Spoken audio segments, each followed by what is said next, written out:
그러니까 2차 세계대전의 회복, 다음에 경제 발전, 오디오의 대중화, 그리고 유대인 지휘자들의 전성기가 딱 맞물리면서 말로 교향곡의 선풍적인 인기를 끌기 시작한 겁니다.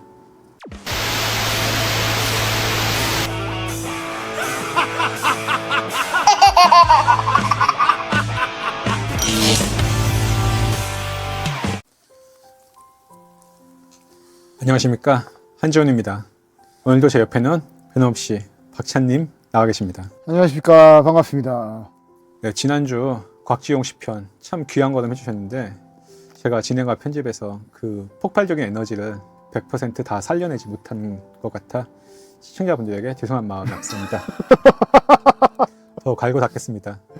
그래서 이번 주에는 채널의 국면 전환을 위해 제갈량의 비단주머니 3개 중에서 첫 번째 거를 꺼내려고 합니다. 이거 안 되면은 채널 접는 거예요. 아, 작가님 그래서 꺼내신 게 뭔가요? 말로 교향곡입니다. 말로 안 되면 끝나는 거야, 우리는. 앞으로 2, 3회에 걸쳐 말로 교향곡과 오디오에 관한 이야기를 하려고요. 말로 교향곡의 의의나 뭐 그런 것들은 정말 많은 분들이 말씀을 해주셔서 굳이 저까지 그 이야기에 붙을 필요는 없을 것 같고, 지금 자료를 찾아보면은 말로 교향곡에 관한 자료가 아마 가장 많을 거예요. 그래서 뭐 굳이 저까지 거기다가 숟가락 얹고 싶지는 않고 숟가락 얹을 만한 그런 지식도 없고, 그래서 저는 말로 교향곡과 오디오의 관계, 그리고 말로 교향곡에 어울리는 오디오 시스템, 그리고 말로 교향곡은 1번부터 9번까지 있거든요. 그 각 번호별 명반들에 관한 이야기를 하면 좋지 않을까 싶어서 그런 이야기를 해보려고 합니다. 작가님, 말로 교향곡과 오디오가 무슨 관계가 있는 건가요? 사실 말로 교향곡은 오디오의 발전과 더불어 사람들에게 알려졌다고 해도 과언이 아닌데요. 처음에 말로 교향곡은 오디오로 녹음하는 교향곡이 아니었어요. 왜 그러느냐? 여기는 몇 가지 이유가 있는데요. 일단 뭐 모차르트니 베토벤이 우리가 아는 유명한 그런 작곡가들 있잖아요. 그런 유명한 작곡가들에 비해서 좀 덜 알려졌던 그런 작곡가이기도 하고요. 여기에는 또 그만한 이유가 있는데요. 모차르트니 베토벤이 뭐 그런 작곡가들은 1700년대에 태어난 그런 분들이에요. 그에 비해서 구스타프 말러는 1860년도에 태어난 사람입니다.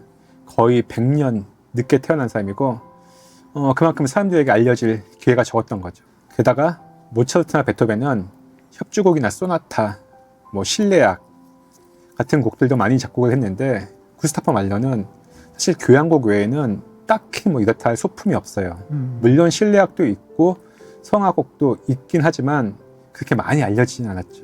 그러다 보니까 그 100년이란 시간의 갭을 극복하기가 쉽지 않았어요. 쉽게 이야기하면 모차르트나 베토벤과 구스타프 말러의 차이점이, 그 모차르트 사진 본 적 있으세요? 예, 그럼요. 그림이지 사진이 아니라.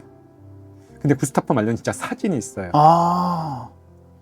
베토벤은 초상화가 있고 모차르트 초상화가 있지만 구스타프 말러는 사진이 있어요. 그게 무슨 말이냐? 구스타프 말러는 카메라가 개발된 이후에서 하는 얘기예요.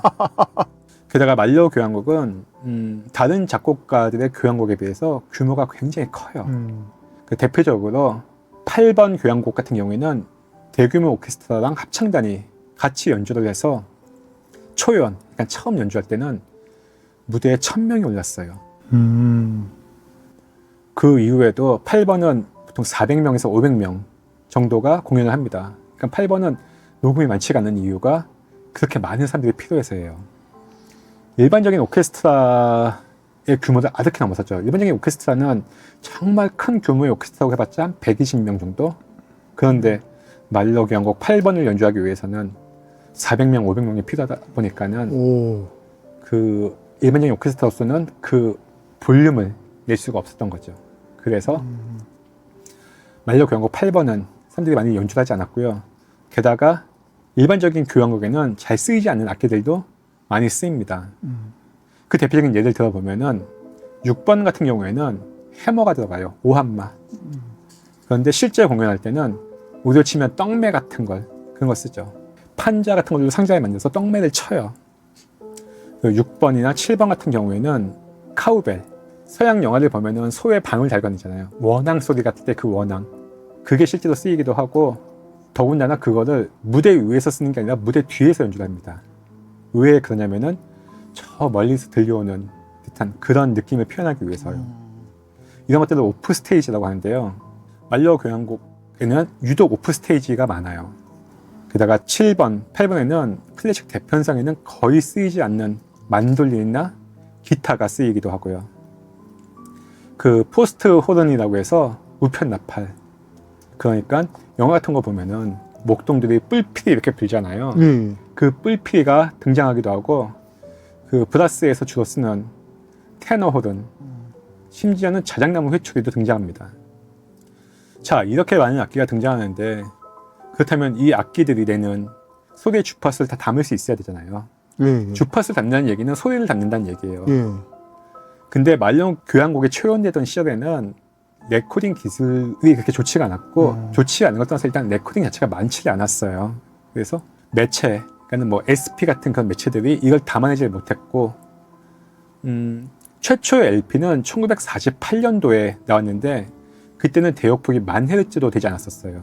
쉽게 말해 배음이 싹둑 잘려나간 매우 건조하고 뭉툭한 소리가 들렸다는 그런 의미죠. 그래서 말로 교향곡은 실제 공연장에서 공연을 하는 일이 있었어도 그걸 녹음하는 일은 그렇게 흔치가 않았습니다. 예를 들어서 박찬님이 말로 교향곡이라는 걸 처음 들었을 때가 언제예요? 아, 제가 좀 무식해서 죄송합니다. 박찬님이 베토벤의 운명 교향곡은 되게 오래전부터 알았었죠. 예, 예. 그걸 왜 오래전부터 알았을까요? 명곡이어서 그런 거 아닌가요? 예전에 80년대 초반에 오디오 광고를 TV에서 했었는데 그때 운명 교향곡이 나왔었어요. 아.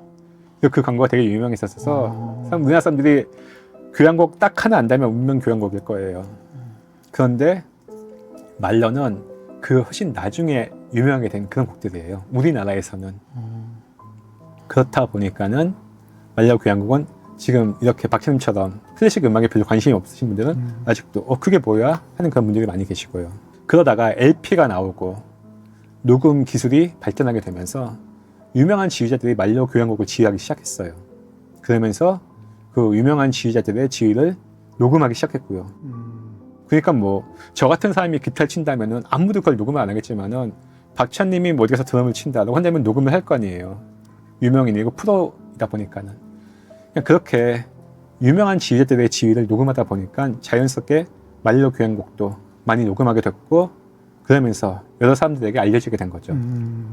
여기에 더해서 말로 교향곡이 워낙 지휘도 어렵고 연주도 어렵다 보니까는 여러 오케스트라에서 마치 뭐 도장 깨기 하듯이 이렇게 말로 교향곡을 연주하기 시작했어요. 그렇게 말로 교향곡을 끝내면 지휘자나 오케스트라는 뭔가 좀 한 등급 올라가는 듯한 그런 평가를 받기도 했고요. 그러니까 박찬님이 알기 쉽게 얘기한다면은 박찬님이 헤비메탈 팀의 리더예요. 기타리스트를 뽑아야 돼. 오디션 곡을 뭐 치라고 할 것 같아요? 밴드마다 다르지 않을까요? 헤비메탈. 헤비메탈.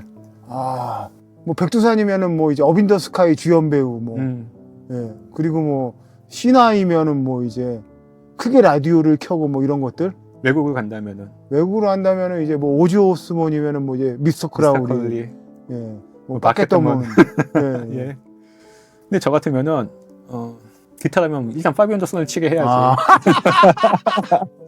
너무하신 거 아닙니까, 작가님? 아니, 내가 치는 것보다 잘 쳐야 될 거 아니냐.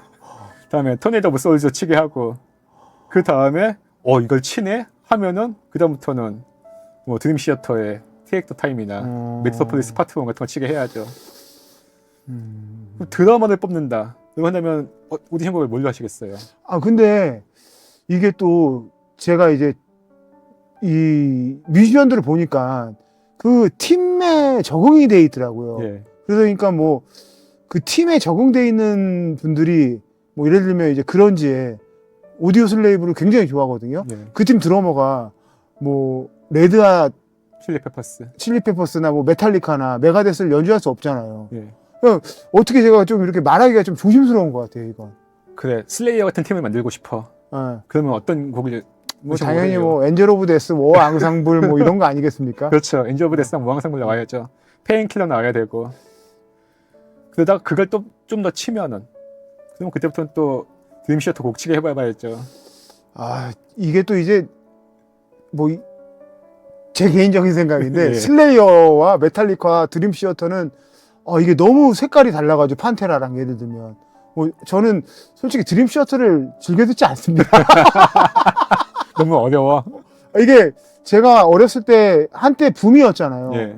그 얘기를 좀 들었는데 갑자기 이제 뭐 다른 얘기 같은데 드림 시어터가 성공하기 전에 스키드로라는 밴드가 지구를 강타해서 그 드림 시어터의 그 데뷔작이 먼지만 쌓여가지고 저 구석탱이에 있다가 나중에 한 10년 넘게 있다가 이제 히트 친 걸로 제가 알고 있거든요. 근데 그거는 말이 안 되는 게 예. 스키드랑 드림 시어터랑 데뷔 앨범 나온 게 그렇게 큰 차이가 없어요. 10년 정도 차이가 안 나요. 그러니까 그 스키드로한테 밀렸다는 얘기죠. 그러니까 스키드가 89년도인가 89년. 첫 판이 나왔고 그 드림 시어터가 90년대 초반 90년도에 나왔어요. 90년대. 그러니까 그건 말이 안 되고 스키드로 하면은 게리 무어가 예전에 스키드로라는 팀을 했었거든요. 70년대. 예. 근데 그 팀이라면 모를까. 근데 그 팀은 그렇게 인기가 많지 않았거든요. 그거는 좀 말이 안 되는 것 같고.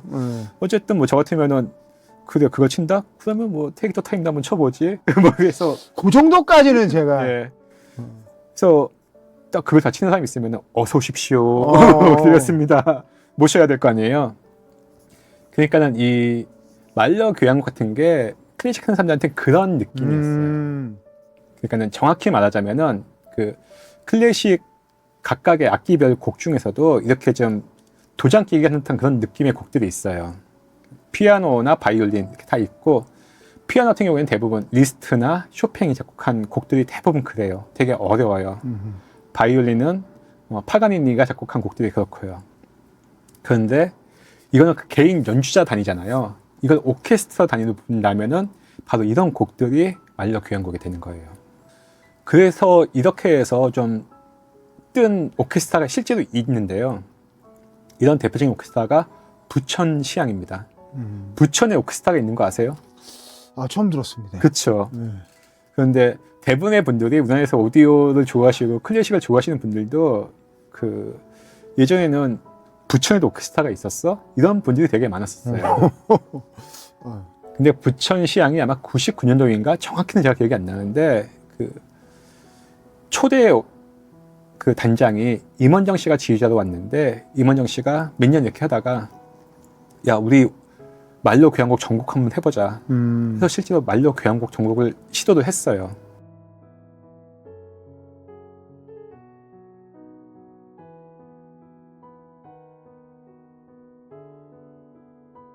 근데 그때까지만 하더라도 그 우리나라에서 말려 교향곡 전곡을 한다는 것 자체가 좀 말이 안 된다 생각했었거든요.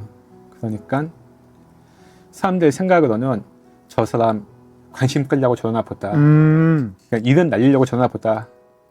라고 했었는데 그 말려 교향곡 연주하는 걸 보니까는 잘하는 거야. 그래서 소문이 났어. 저도 2번이랑 4번 공연은 직접 가서 봤거든요. 근데 꽤 괜찮은 잘하는 거예요. 그러면서 부천시향이 그 말려 교향곡 전곡을 연주를 하면서 그 정명훈 씨가 오기 전까지는 서울시향에 비빌 수 있는 거의 유일한 오케스트라가 부천시향이다 라는 말이 있었을 정도였죠. 그 전에는 우리나라에서 오케스트라라고 한다면은 정명훈 씨가 있던 시절의 서울시향, 근데 그건 2006년도인가 그때 정도부터거든요. 그리고 그 예전에는 수원시향이 좀 유명했어요. 근데 수원시향이 유명했던 거는 연주를 잘해서가 유명했던 게 아니라 금난세 지휘자는 알죠. 예전에 광고 되게 많이 찍었고 뭐 이런데 저런데 많이 나왔던 그런 분이 있거든요. 금난세 씨라고. 그래서 금난세 씨의 개인적인 인지도 때문에 수원시향이 유명했던 거지 그렇게 뭐 연주를 되게 잘한다 그런 느낌은 아니었는데 그래도 알려진 건 수원시향과 서울시향 이 정도밖에 없었는데 뜬금없이 부천시향이 말려 교향곡을 연주하기 시작하면서 부천시향이 이렇게 연주 잘했었나? 그게 된 거죠. 또 그러면서 그 덕분에 우리나라에서 말려 교향곡의 붐이 일기도 했고요. 정명훈 씨가 한국에 들어왔을 때 그때는 이미 정명훈 씨가 굉장히 유명해졌을 때 그때예요. 2006년도니까는. 그분은 20대 초반에 유명해졌는데 40년 정도 더 지난 후에 서울시향의 지휘자도 온 거예요. 근데 정명훈 씨가 서울시향을 맡으면서 제일 처음 낸 앨범이 드뷔시랑 라벨 관현악곡집. 박찬님 이해를 돕기 위해서 비슷한 비유를 들자면은 제일 처음에 낸 앨범은 프라이데이 애프터눈 같은 그런 앨범이에요. 아. 그리고 그 다음에 처음으로 한 곡을 제대로 연주하고 녹음한 거는 말로 1번이 처음이었어요. 그리고 계속 그 다음으로 말로 2번 하고 차이콥스키 6번 비창, 이것도 오케스트라라면 누구나 다 하는 그런 곡이니까 한 거고, 그다음에 베토벤 5번 운명, 박찬님이 아는 그 운명, 예. 그거하고 다시 말로 돌아가서 9번과 5번 이렇게 했죠. 그러니까 정명훈 씨가 서울시향에서 총 9장의 앨범을 녹음했는데 그 9장 중에서 4장이 말로 교향곡이에요. 그러니까 말로 교향곡이란 거는 이렇게 어떤 지휘자가 있을 때 이 지휘자가 어느 정도의 능력을 갖춘 사람이다. 저 오케스트라가 어느 정도 능력을 갖춘 오케스트라다. 라는 것을 평가하는 잣대가 말로 교향곡이 됐어요. 그러니까 정명훈 정도의 대가라면은 보통 그런 데 휩쓸지 않을 텐데 정명훈 씨도 한국 와서 뭔가 업적을 만들고 해야 되니까는 그 녹음했을 때 이건 춘중이 제 내피셜입니다. 근데 야, 나 솔직히 이런 애들 데리고도 이 정도 녹음하는 사람이야. 나 이 정도 할 수 있는 사람이야. 그런 걸 보여주기 위해서 말로 교향곡을 선택한 게 아닌가 저는 그렇게 생각하고요. 여기에 더해 미국의 영화 시장이나 팝 시장과 마찬가지로 클래식 시장도 유대인 파워가 엄청나요. 유대인 영화 감독으로 제일 유명한 사람이 누가 있을까요? 스티븐 스필버그. 그렇죠. 스티븐 스필버그나 스탠리 큐브릭, 그다음에 로만 폴란스키. 로만 폴란스키는 이 새끼는 뭐 진짜 아주 개새끼죠. 아니 굳이 제가 입에 담고 싶지 않은 그런 일들을 저질러서 이 새끼가 왜 개새끼인지 알고 싶으시면은 제미나한테 한번 물어보시고요. 그 이외에도 뭐 우디 앨런, 데이비드 크로넨버그, 그리고 뭐 요즘 잘 나가는 영화 감독 중에서는 샘 맨더스가 유대인이고, 팝 쪽에서는 바브라 스트레이젠드, 그냥 유대인의 상징 같은 그런 존재죠. 다음에 뭐 노벨 문학상을 받은 밥 딜런도 유대인이에요. 사이먼 앤 가펑클의 폴 사이먼, 다음에 피아노맨 저스트 위아 같은 노래를 불렀던 빌리 조엘도 유대인이죠. 근데 클래식은 더 심해요. 구스타프 말러 전체가 유대인이었어요. 그래서 그런지 유독 유대인 지휘자가 말로 교향곡을 많이 연주를 했고요. 말로 교향곡 하면은 제일 먼저 떠오르는 지휘자가 레너드 번스타인. 사실 레너드 번스타인은 굳이 말로 교향곡뿐만이 아니라 20세기 지휘자 2명 꼽으라 한다면은 뭐 카라얀과 번스타인을 꼽겠죠. 누구나 대부분 그렇게 꼽을 거예요. 그런데 그 번스타인이 말로 굉장히 많이 녹음을 했는데 번스타인이 유대인이에요. 그 번스타인 외에도 구스타프 말러의 제자인 뭐 브루노 말터, 오토 클랭페레, 조지 셀, 게오르그 솔티, 유진 오먼디, 프리츠 라이너, 그리고 뭐 요즘 인물로는 다니엘 베런보임, 제임스 레바인, 노린 마젤, 그리고 우리가 흔히 MTT라고 부르는 마이클 틸튼 토마스도 유대인입니다.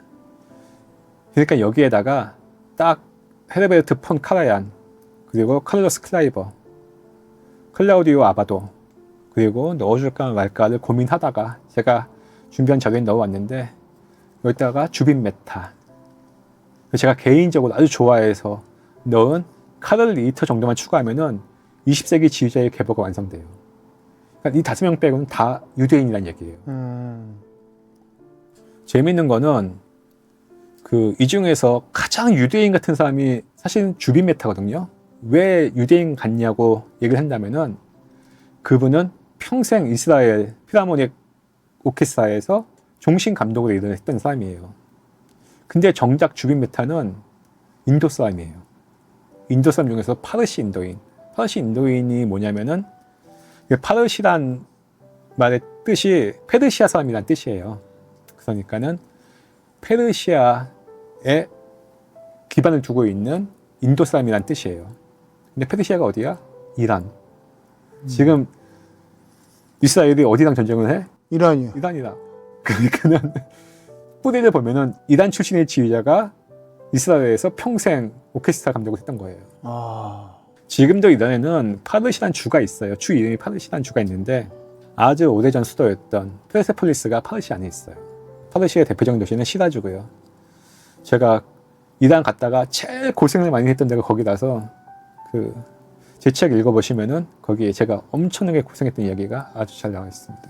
다시 원래 이야기로 돌아가서 그럼 이 사람들이 활동한 시기랑 오디오의 발전이 정확하게 일치해요.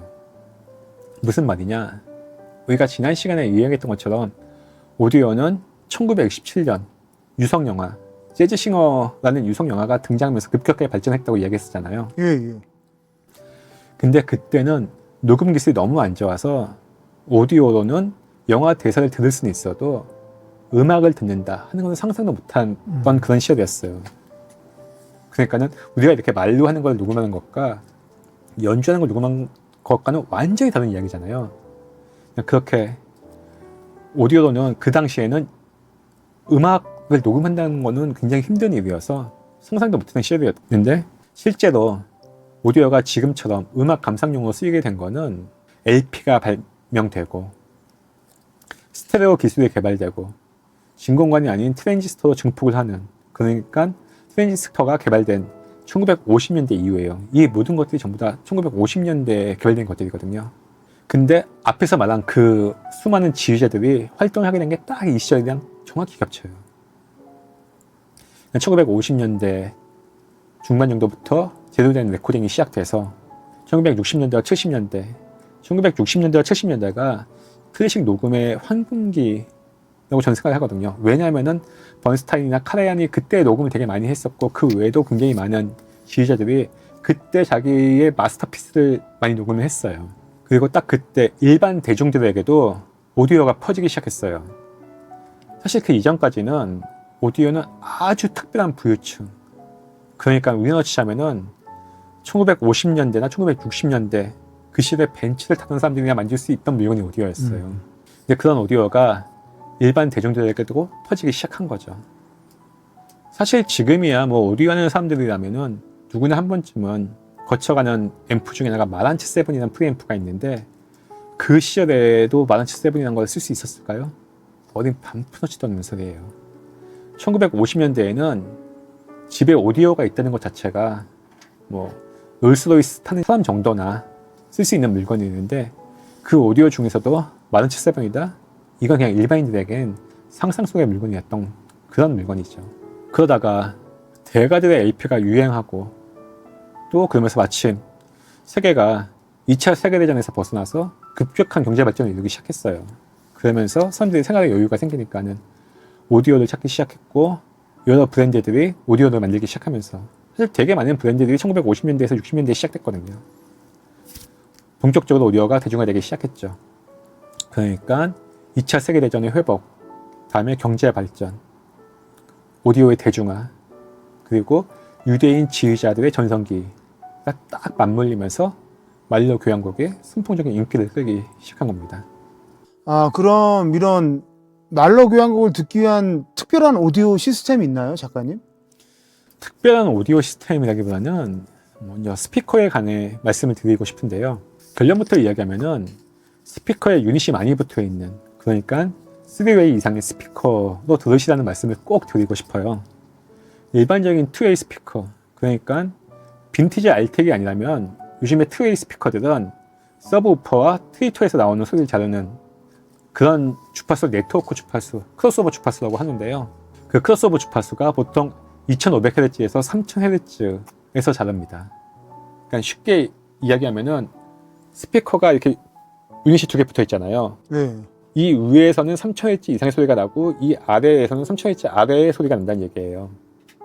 근데 3000Hz가 어느 정도의 소리인지 감이 안 오시죠? 악보로 표현하면은 7옥타브 파샵이 3000Hz예요.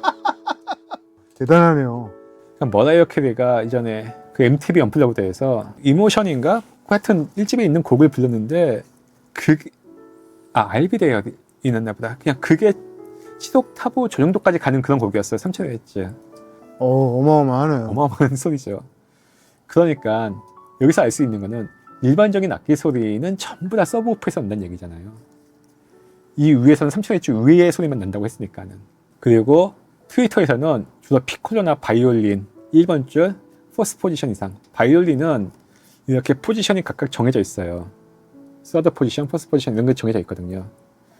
그 포스트 포지션 이상의 포지션에서 연주를 하거나, 아니면 일렉 기타 1번 줄 24프렛에서 피킹 하모닉스 그런 소리, 그러니까 우리가 일반적으로 목소리 따라올 수 없는 그런 소리 있잖아요. 그런 초고음역대 소리를 내거나 그게 아니고 보통 대부분 배음을 내죠. 이렇게 우리가 듣는 소리의 기본음은 주로 다 서브우퍼 혼자서 다 처리를 하는 거예요. 그런데 악기 소리가 100개가 넘어가는 소리를 서브우퍼 하나에서 내면은 서브우퍼는 얼마나 바쁘고 힘들겠어요. 예를 들면 얘가 서브우퍼야. 그럼 얘 하나에서 100개 악기 소리를 내야 된다는 얘기예요. 어우. 지금 이렇게 영상 준비하고 찍고 편집하고 썸네일 만들고 자막 따로 뽑아서 다국어 편집하고 광고 세팅하고 전부 다 내가 혼자 다 하고 있잖아. 죄송합니다. 근데 이런 나보다 더 바쁜 거야. 이 서브우퍼는 투웨이 스피커에서 서브우퍼는. 그런데 3웨이 스피커면은 이런 크로스오버 주파수가 조금 달라요. 예를 들어서 B&W 800D4라는 스피커 같은 경우에는 아래쪽은 350Hz, 위쪽은 4000Hz에서 자르고 ATC SCM100이라는 스피커의 경우에는 아래쪽은 380Hz, 위쪽에선 3500Hz에서 잘라요.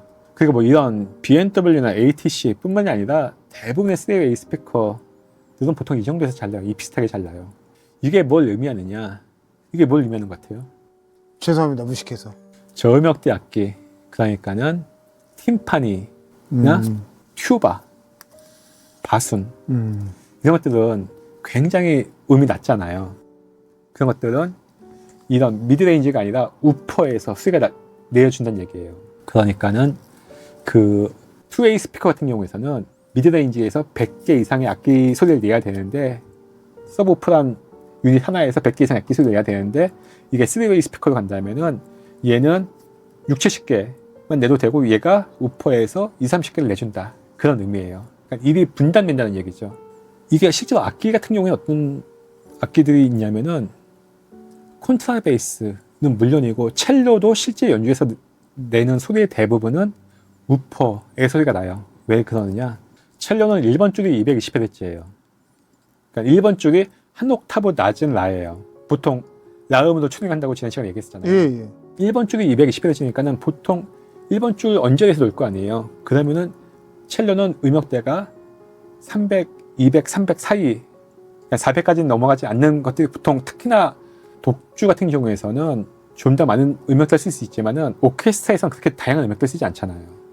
그러다 보니까는 오케스트라에서 쓰는 첼로의 음역대는 거의 대부분 그 미드레인지가 아니라 우퍼라는 유닛에서 처리한다는 얘기예요. 스피커 중에서 제일 큰 스피커예요. 그러다 보니까는 미드레인지가 표현해야 될 악기가 줄어들고 우퍼에서도 다양한 악기를 표현하고 이게 뭘 의미하냐면은 좀 더 정확한 소리를 들을 수 있게 됐다는 얘기예요. 그렇기 때문에 2웨이 스피커보다는 3웨이 스피커를 권하는 겁니다.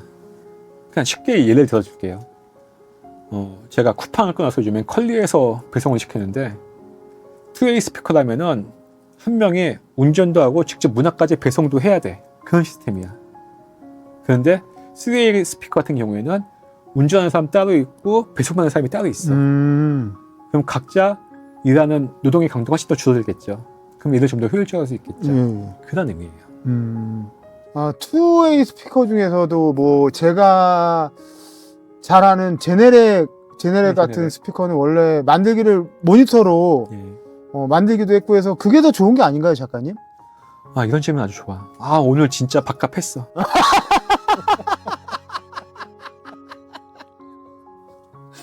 지난주에 소고기 사준 보람이 있네. 아, 감사합니다. 근데 결론부터 얘기하면 아니에요. 왜 그러냐? 물론 스튜디오에서는 제네렉을 굉장히 많이 쓰고 있어요. 지금 거의 표준처럼 되었죠. 물론 좋은 스피커인 것도 맞고요.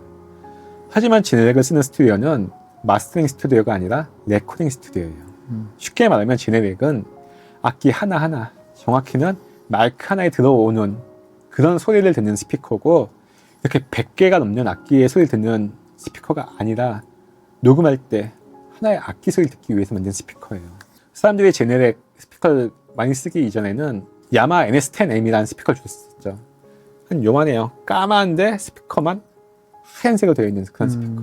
사진 보면은 이거 어디나 다 그걸 썼었어요. 니어필드에서는 거의 걔가 표준처럼 쓰였던 그런 스피커인데 실제 우리가 오디오를 통해서 듣는 소리는 이런 레코딩 할 때 소리가 아니라 믹싱, 마스터링이 끝난 소리이고, 그래서 마스터링 스튜디오에서는 3웨이 스피커를 주었어요. 뭐 지난주에 이야기했던 사운드 미러 같은 경우에는 프론트에 800 D4를 놓고 리어에는 802 D4였나? 하여튼 800 D4보다는 작은 3웨이 스피커를 쓰죠. 그냥 이런 예를 들어드리는 게 좋을 것 같은데요. 뭐 차도 종류가 진짜 많잖아요. 예. 그런데 그거를 가장 크게 카테고리화 한다면은 빠른 차랑 편한 차가 있겠죠. 물론 비싼 차랑 싼 차도 있겠지만 비싼 차 중에서는 빠름을 추구하는 차가 있고 편함을 추구하는 차가 있을 거예요. 예. 빠름을 추구하는 차라면은 뭐 람보르기니나 페라리, 포르쉐, 에스턴 마틴 이런 것들이 있을 거고, 편한 걸 추구하는 차라면은 뭐 롤스로이스나 마이바흐 그런 게 있을 거 아니에요. 그런데 롤스로이스 팬텀 같은 경우에는 제 기억에 배기량이 6700-500cc인가 그럴 거예요. 그리고 당연히 12기통이고요. 그에 비해서 우리나라에는 수입되지 않은데 8세대는 수입되지 않은데 골프 R이라는 차가 있어요. 골프 R은 배기량이 2000cc 4기통이에요. 가격은 10배 훨씬 넘게 차이가 나고요. 10배. 10배가 훨씬 넘게 차이가 나요. 팬텀은 뭐 옵션 떼어놓으면 10억이 아주 우습게 넘어가는데 골프 R은 8천 정도에 들어왔을 거예요. 그런데 이 두 차는 지향점이 완전히 다른 차잖아요. 롤스로이스는 회장님들이 이렇게 편하게 타는 차고, 골프 R은 저처럼 정신 못 차리고 나이는 많은데 돈은 없는 아저씨들이 타는 차고. 그런데 이 두 차가 달리기 시합을 한다면 어떤 차가 이길까요? 골프가 이기지 않나요? 골프 R이 그냥 압살을 해버려요. 달리기 시합을 한다면은. 배기량이 3배가 넘게 차이가 나고 차값은 10배 넘게 차이 나는데 그런 거예요. 자, 반대로 서울에서 부산까지 차를 타고 내려간다고 칩시다. 한쪽은 람보르기니 레벨토라는 차가 있어. 존나 비싸. 그걸 타고 가고, 한쪽은 G80을 타고 간다고 치죠. 부산에 도착했을 때 물론 그렇게 람보르기니를 운전하는 사람은 없어요. 람보르기니는 그 정도로 갈 거면은 그냥 차에다 탁송을 시켜버려요. 탁송. 예, 람보르기니 같은 차들은 1년에 1500에서 2000km 타는 차예요. 한 번 갈 때 500km씩 그렇게 타는 차가 아니에요. 어쨌든 뭐 그렇게 당연히 그렇게 운전하는 사람은 없겠지만, 만약 그렇게 운전하고 간다고 칩시다. 서울에서 부산 가면 어떤 일이 벌어질 것 같아요? 허리가 아파서 서 있지 못해요. 제가 예전에 포르쉐 터보 타고 뭐 서울에서 부산 한번 미친 척하고 가본 적이 있었는데, 내리니까는 몸이 내 몸이 아니에요. 그러니까는 저는 이 기럭지 때문에 이코노미를 잘 못하거든요. 좌석을 사고 타는데 이코노미를 타면은 이러고 가다가 옛날 비행기 작은 거 내리면은 한 12시간, 15시간 타면은 전 그 다음날 아무것도 못해요. 딱 그런 느낌인 거예요. 차가 너무 좁고 의자 딱딱하고 해서 허리 디스크 올 것 같은 그런 차거든요. 근데 G80은 내리면 뭐 김기사 수고했어? 뭐 그냥 이렇게 되는 거잖아. 차값은 G80보다 레벨2가 한 12~13배 비쌀 거예요. G80 풀업으로 뽑아도. 근데 왜 더 12~13배 싼 차가 더 편할까? 차가 가고자 하는 지향점이 다르기 때문에 그런 거예요. 투웨이 스피커랑 3웨이 스피커도 마찬가지예요. 투웨이 스피커는 악기수가 많지 않은 장르, 그러니까는 뭐 팝, 재즈, 아니면 뭐 독주, 성악, 뽕짝 뭐 이런 장르에서 좀 더 따뜻한 소리를 원하거나, 따뜻한 소리의 대표적으로는 윌슨 오디오의 스피커가 따뜻해요. 그게 아니면은 뭐 좀 더 찐득찐득한 그런 느낌의 소리가 나거나, 이거는 찐득찐득한 소리는 ATC SCM20이라는 스피커가 그냥 찐득찐득한 소리의 대표적인 그런 스피커거든요. 아니면 좀 더 신나게 음악을 듣기 위해서 이건 그냥 JBL 따위 스피커가 없지. 이런 이유로 2웨이 스피커를 선택하는 거고, 3웨이 스피커는 악기수가 많은 장르, 그러니까 클래식 교향곡이나 협주곡 이런 장르에서 전체적인 소리의 조화, 그리고 앙상블, 그리고 작곡가가 그 곡을 작곡할 때 생각하는 의도 같은 것들을 파악하기 위해서, 한마디로 정리하면은 악기수가 많을 때 좀 더 정확한 소리를 듣기 위해서 쓰는 스피커가 3웨이 스피커예요. 애초에 성격 자체가 다른 스피커란 그런 뜻이죠. 물론 사람마다 모두 생각이 다 다르겠지만, 그리고 오디오 그 자체, 다시 말해서 소스 기기와 앰프, 스피커의 조합으로 소리가 바뀌는 걸 즐기시는 그런 분들도 물론 계시겠고, 저는 그런 분들의 그런 생각에 대해서 뭐라고 하고 싶은 마음이 조금도 없어요. 하지만 제 개인적으로는 오디오는 아무리 비싸고 아무리 좋은 오디오라고 하더라도 오디오는 음악과 음악으로 시작된 추억으로 가는 그런 매개물이지 오디오 그 자체가 목적이었던 적은 단 한 번도 없습니다. 그리고 그런 음악이라는 최종 목적에 가기 위해선 용도에 맞는 오디오를 쓰는 게, 용도에 맞는 스피커를 쓰는 게 맞지 않나 하는 게 제 생각이에요. 다시 한번 말씀드리지만 이건 제 개인적인 생각일 뿐입니다. 이걸 여러분들에게 강요를 한다거나 그러고 싶은 마음은 조금도 없어요.